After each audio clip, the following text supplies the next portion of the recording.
салом алейкум. Бо либосҳои корӣ чӣ кор бошад? Дар ҳашар чӣ кадом намуди арчаҳо? Арча? умед аст ки ҳамаш мегиранд. иншоалло. беҳад хуб аст. беҳад хуб аст.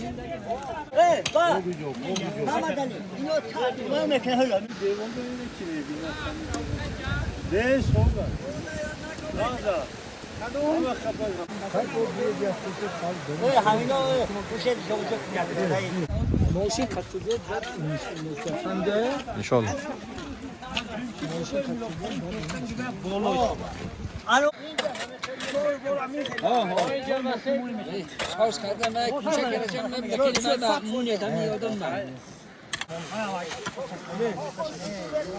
наҳолҳое ки инҷо мебинед арчаҳои сарсабзи зарафшон ном доранд ки бо дастгирии бевосита яъне бо маблағгузории мустақили Саидмурод Давлатов харидорӣ гардида ба деҳа интиқол дода шуданд ва пас аз чанд лаҳза инҳоро инҷо мешинонанд ва бо амри худо соли оянда симои деҳаро куллан дигаргун хоҳед. шумо набошед кор мешавад магар? мегуфтед ки чок заданро аз куҷо ёд гирифтед? аз бобо. кадом бобоятон? бобои мулокхайрулло. чанд қадар машқ кардед баъд ёд гирифтед тарзи дуруст чок заданро? ҳар деҳотӣ аз гаҳвора вақте ки калон мешавад ё чокай дар дасташ ё бел ё дост ё навбати пода меравад. шумо чокро гирифтед? ҳамаша ба навбат.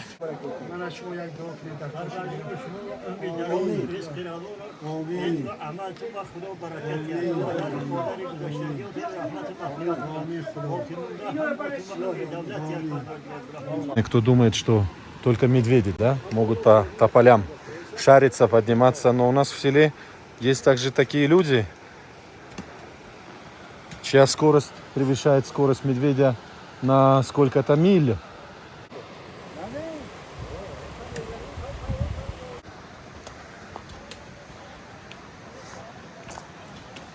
ҳар филми ҳуҷҷатие ки мешад устод мо хоб дигар назди шумо мебиёем то изҳори адаб кунем, монда набошед гӯем, баъд бипурсем ки таби мардум чӣ гуна аст. хоб ташаккур барои ташрифатон. албатта таби мардум дар як сатҳи хушбахтона, дилсӯзона, ваҳдатона, шукргузорӣ аз фазои орому осудаи тоҷикистони азиз имрӯз мана дар минтақаи дашти девӣ бо як шукӯҳу шаҳомати хоса мардум дар сарсабзу хуррамгардонии диёр машғул ҳастанд.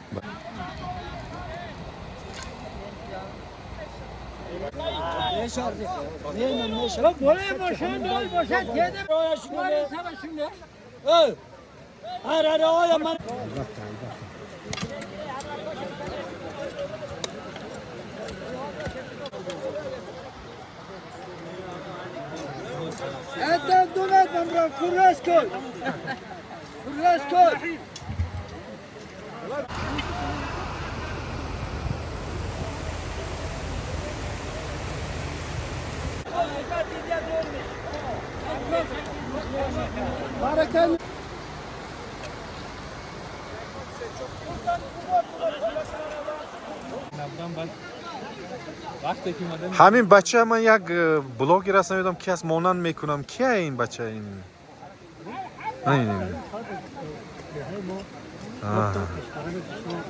хизмат мекунам охе? 150 та. не, як худи шумо.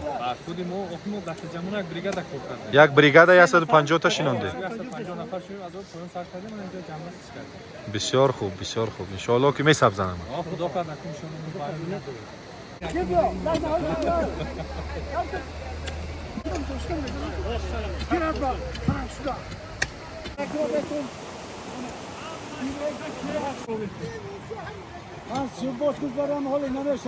خواهد اجداد ما رو کردن ما آشایدیم امروز ما باید ما آنها آشایند он чизе ки домло мебинем ино меҳнати аҷдодонамо, ин бузурго. اینا همش مهنتی همه کم مرداف بوده чаро нишона аз мо суст با تا امروز نشکفته است. سعید سابق برگرد همین عمل هم 10,000 تا نهال که آخر شنونده بودم. امروز همین ساخت جمعیتی برهم خورد. اینا همه اول برفتن این بازی. این با تشبس بچه های دوشنبه شهر این پیدا شد. بله. این سفیدار امریکایی. بهترین. مانده نباش. رو آوردید؟ بله رئیس امریکا بینه چند تا آورد. رئیس بابا چند تا آوردید؟ 50 تا اگه گیرد ریشه دوانده با این 50 تا 500 تا میشه. یعنی حجم کار خیلی زیاد است. حالا گوش میکنید فروخ نعمت چی میگوید.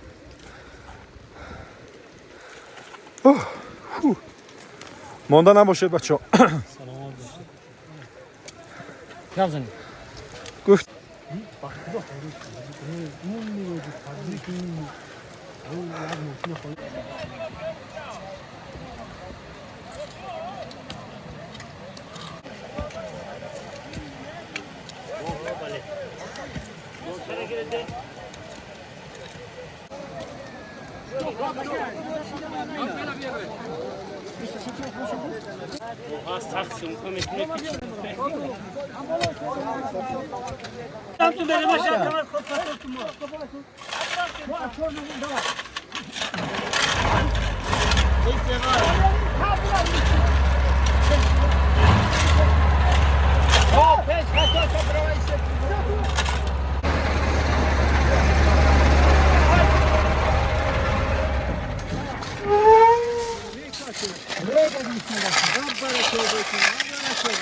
حالا چند نهال شینونده؟ قریب 200 تا بوده. 200 تا.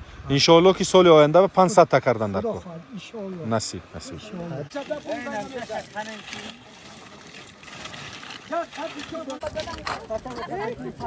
نصرالله ابا این بریک.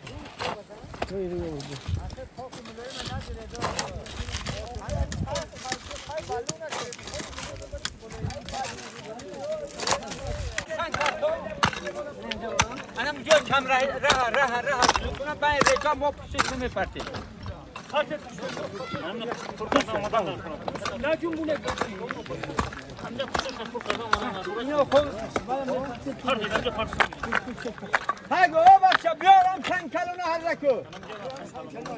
واسه مردم دور هم یک شنبگی کردیم تشکیل کرده شدیم برای آبادانی. استاد از نگاه شما خاک مساعد است برای سبزیدن ارچه؟ چونکی همین نیت صاف دل پاک همه مردم و پای بوله خد خدا خد این خاک است که همه وقت واش پرورش کرد همین چیزا سویدا بنایم درسا خدا خد نقدش ان شاء الله. ما میخواهیم که برای نگاه بین همین یک شخص متصدی کنیم همینجا معاش دیم که همینا نگاه بین کند. با بچه ها حاضر اینسیاتیو برداشته هستن که 10 سالگی ها میخواهند که دو طرفی همینا سیتکه خطی سیمتور خطی محکم کنن. همیناشو هم از شماها خواهش داریم که ترغیب کنید که شخصای پیدا شدن که همینا نگاه بین کنیم محکم کنیم آینده برای همین زیبایی دیار خدمت کنیم. اگر هر قدر در فصل بهار ما نهالشینی زیاد کنیم همین قدر دیهای ما زیبایی شد ساخت سطحی اکولوژی بالا می‌رفت در یک وقت ایرازی هم برهم می‌خورد. نه تنها اکولوژی یک کهنشوی خاک. البته خاک و در آینده این چیزها همش از ما نشون به نسل آینده میدونید همین چیز نشون میموند نسل آینده دیگه چی داره. درست. سلامت باشه. زیاده از 1,500 ارچه ها همین در کبود زاکونه حشر عمومی در دهه ده شنونده شده. خدا خواهد به ما میرسن و آبادی دهه به نظر گرفته می شود. اینا این ارچه هایی که ما میشونیم خدا خواهد آینده کشورم آینده ده هستن آینده مایه هستن. سلامت باشید. چیزی که میبینید امروز ما از روی نقشه هایی که کشیده بودیم یه هفته پیش حشر دست جمعونه بود از بچه های دوشنبه سر کرده خوجان زفرآباد بچه های خودی مقیمی دیار ما من همین 2000 تا نهال بیت سفیدار و منطقه دشت دیوی شنونده شده. یک قسم بچه های دیگه از مرکز قشلاق تا راهی که سمت مرکز میبیاد ارچه شنونده ایستادیان. ما نقشه اساسی اول همساله ما بود که اساس سبززار کنی نهال شنونه ما خدا خواهد این اقدام مردم دیدن خودشون تایها درک میکنن که هر سال اگر ما 2000 5000 نهال شنونیم آینده این برای جمعیت هم بس دیار هم بس خلق هم بس